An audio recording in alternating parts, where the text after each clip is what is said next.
Show. We are continuing our conversation with Amy Sedaris from At Home with Amy Sedaris, Tuesdays at 10 on True TV. John McEnroe is here. Come see John and I at Caroline's on Broadway for Stand Up for a Cause. You can get tickets at carolines.com, and it's on April 10th. April 10th. Yes. Behind the bar, it is my trainer, Stanislav Kravchenko. Stanny is an American citizen. Congratulations, Thank you. Stanny. Passed his test. How many congressmen are there? Do you remember? 400? There's 400 something. Yeah. No, 350 or something. Yeah. Tonight It's my fourth drink. What part of the border did you get in on? Tonight, Joke, okay? Jesus. Tonight, the Samsung Galaxy S10 Plus, featuring their new pro-grade camera, has replaced some of our regular studio cameras, which is super, super cool. And you're seeing us in beautiful focus from that. Let's go to Lindsay from Charleston. Hey, Lindsay, what's your question? Hi, my question is for Amy. Okay. And I was wondering, with all of the reboots and revivals lately, how likely do you think it will be that we'll get some more episodes of Strangers with Candy from you and Stephen Colbert? I shit on myself. We're not going to do any more Strangers with Candy. Colbert's too busy. I'm older than Jerry. And I don't think we'll do it again. Probably not. Let's go to Merritt from Illinois. Hey, Merritt, what's your question? Hey, Merritt, are you there? Hey, Andy. Hi. So my question is for John. Okay. And I would like to know, what was the most bizarre part of being the subject of Andy Warhol, and what were your interactions with him like? You didn't love him, I remember from your book. You know, Tell me why. he was just a very weird person. Yeah.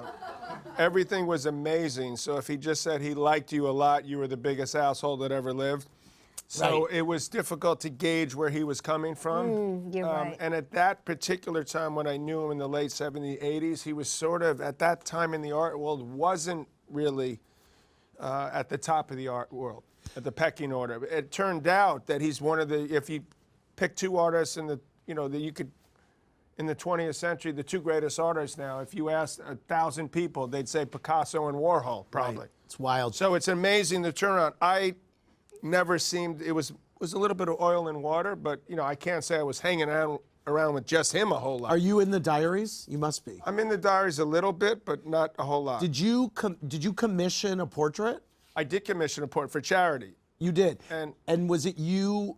Is it you, or was it you and Tatum? It's O'Neill? me and Tatum. And so who owns? Did you get four? Did you buy four? We prints? actually got two of them, but And- when we got divorced, Tatum said she didn't want the other one. Because And- I said we should take one each, right? Right.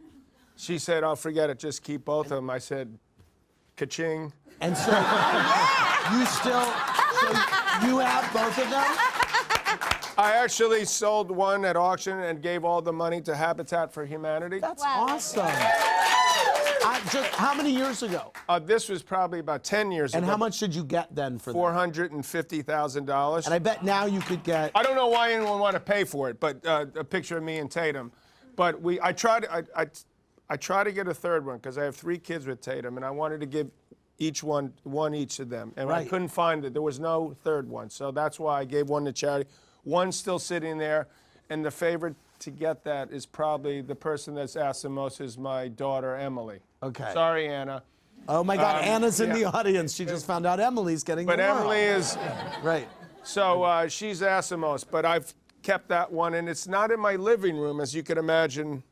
My second and wonderful wife, Patty, over there. Right. You don't hang that in the living No, room you the really last don't. You 24 scratch years. your face out. Yeah, you really don't. That's interesting. Who's your favorite artist to collect? I know you're a big collector. Well, if I could pick like a Van Gogh, I would Right, pick something like yes. that. But I love contemporary art. I mean, Basquiat's turned out to be a superstar. And did you I collect? had a lot of Basquiat's. Unfortunately, I sold them. I have a couple left, but I sold most of them before I should have. Wow. But I still did nicely. Yeah. But not as nicely as I could have or You should could have. Yeah. But I mean, I've done well with art. I love art. I mean, I relate to artists because artists are out there on, you know, on their It's own always as well good as to buy art. comedians. It's you know. always good to buy art. Yeah. Always. I don't know about always, but you know, most. No, of I the mean time. to support an artist, and you know, it's always good. To, Yeah, exactly. You know. Let's go to Alexa from New York. Hey, Alexa, what's your question for Amy Sedaris? Hey guys, Amy, I love you. I used to babysit for this girl Ella, and we used to watch Unbreakable Kimmy Schmidt followed by The Office every single time I was there. And so we love you, love you, love you. Thank you. You're welcome. So my question for you is, what did you think of the Unbreakable Kimmy Schmidt series finale? And do you have any updates on whether or not a movie will actually happen? I haven't seen it yet. I've been busy with the baby. Oh, so the baby. So I've been the baby, busy with your baby. Your baby. Yours and Teresa's baby. So I haven't caught up on it quite yet. But I hear there's going to be a movie, but I don't know. I hope so. I love it. Yeah. Amy, Freddie S. from Charlotte wants to know if you and your brother plan to do any more talent family writing together. I would love to, but I don't. That would be so great. Johnny Mac, Sharon J. wants to know, who do you think is the current best tennis player in the world? Yeah. Roger Federer is still the best player, amazingly, at his age. 37 in tennis is like 55. Oh. This is on in real terms, but can I wish my daughter, because it's her birthday, her 20th birthday, Ava McEnroe is 25. Right before Ava. Amy, Marilyn D. wants to know a story about me that you know that maybe the rest don't. A story about you? Yeah. Does she know what it is? She's asking you if there's a story Oh. that you know. Do I? I don't think so. Good. Oh, can you think of something? No, I don't know. There was that one time. Jason H., along the lines of what we were talking about before, texted, John, just how good did Rafa look in the locker room when you walked in on him naked?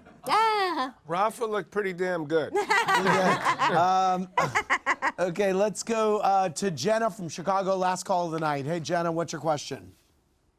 Hey, my question is for John. What was your reaction to Serena Williams' conflict with the umpire at the U.S. Open? And do you think it was sexist since men can have outbursts on the court all the time? Good question. And since you obviously had plenty, you were calling that, right? I was not calling. You were not. I was not calling. How nuts that you weren't. seriously- You would be the person that I would be the most want to perfect- hear from. I could totally relate to what she was feeling. Of course you were. I Where thought it were was you a watching? bullshit call that they called her out on the coaching, because they would be, all the other players are getting coached all the Okay. time. So why all of a sudden did they do it at that point? Okay. Then she lost it. Right. And she was, thinking that she could get away with losing it. And Right. then she broke a racket and she got a point penalty, which she deserved, and she knew it, so she went on. And then she started going after the umpire, which I know nothing about, but I'll try to figure out what was in her head. Right. And then she thought she could get away with it. The umpire, to me, should have said, look, that's enough. If you keep going, I'm going to take a game from you. But he didn't do that and suddenly did. So I thought he went overboard. You did. I didn't like what he did to her. Yeah. Ultimately, even though it was a lose-lose, because she fucked up and he fucked up. Yeah. And what do you think about the idea that women get called out for things that men don't? I think that's accurate. do. And I think that over time, people, it's unusual to see that. I honestly, you don't see that often. Yeah. I guess women are brought up differently than men. Is that correct, or am I going out on a limb there? But to me, female athletes, male athletes, I think expectations are a little bit different. But that doesn't mean that it should be always that way. I'm willing to allow it to be exactly the same. Right. You can put men and women in the same tournament as far as I'm concerned. Yeah. Very good. All right, I want to thank Amy and John, yes, and Stanislav. Thanks, everybody. Good night. Thanks for watching. Watch more clips here and subscribe to our channel here. See ya.